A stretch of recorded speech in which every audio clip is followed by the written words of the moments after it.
त्यांच्या विमान अपघातासंदर्भात खरं तर या अधिवेशनामध्ये दोन्ही सभागृहामध्ये चर्चा होणं अपेक्षित होतं।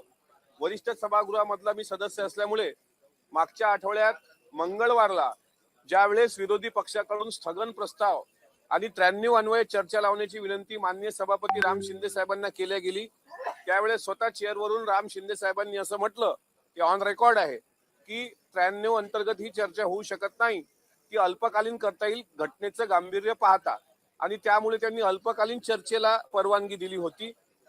त्यानंतर आम्हाला अपेक्षा होती की बुधवारच्या कामकाजामध्ये चर्चा येणार, पण बुधवारी चर्चा आली नाही। आम्ही सचिवांशी संपर्क केला, ते म्हणाले गुरुवारी चर्चा येणार। गुरुवारच्या दिवसात पण चर्चा आली नाही। त्या दिवशी असं सांगितलं गेलं की राज्यसभेच्या निवडणुकीची धावपळ आहे, त्यामुळे ते शुक्रवारी येणार। मग शुक्रवारच्या दिवसात सुद्धा चर्चा आली नाही, कारण त्या दिवशी अर्थसंकल्प होता। मग असं सांगितलं गेलं की आता हा आठवडा अर्थसंकल्पाचा होता, हा आठवडा राज्यसभेच्या बिनविरोध निवडी संदर्भातला होता, त्यामुळे ही चर्चा सोमवारी येणार, म्हणजे आजच्या दिवसाला। आज सुद्धा जो कामकाजाचा दिनक्रम आहे त्यामधून ही चर्चा वगळण्यात आली। गुरुवारी रात्री ही चर्चा अगोदर टाकल्या गेली होती, पण बुधवारी रात्री टाकल्या गेली होती 12ला, आणि मग काही मिनिटांनंतर ती परत वगळण्यात आली। हे सचिवालयाकडून झालं असेल तर सचिव याला दोषी आहेत का, हे सुद्धा महत्वाचं आहे पाहणं। आणि दुसरं असं की अजितदादांसारख्या सत्तेतल्या उपमुख्यमंत्र्यांच्या विमान दुर्घटनेची चर्चा गेला आठवडाभर जर सभागृहात येत नसेल तर मग आता न्याय मागायचा कोणाकडे? आतापर्यंत सीआयडी चौकशा, सीबीआय चौकशा याच्या माध्यमातून बाहेर काय आलं? तर फक्त महाराष्ट्राच्या जनतेला फक्त प्रश्नाचं उत्तरच अजून मिळत नाही।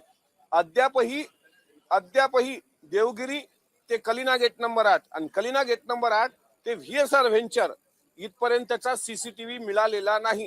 काही आमदार आम्हाला भेटले, ते म्हणतात दादाची जळलेली चप्पल आम्ही पाहिली, दादांचा जळलेला मोबाईल आम्ही पाहिले, दादांचा जळलेला हे काय म्हणतात बॅग आम्ही बघितली, पण दादांच्या सोबतचे कागद जळले नाहीत आणि दादा स्वतः जळले। हे जे काही संभ्रम आहे महाराष्ट्राच्या मनामध्ये, हा कुठंतरी आणण्याकरता सीबीआय सीआयडी ह्या चौकशा कितपत न्याय देतील दादांना मी सांगू शकत नाही।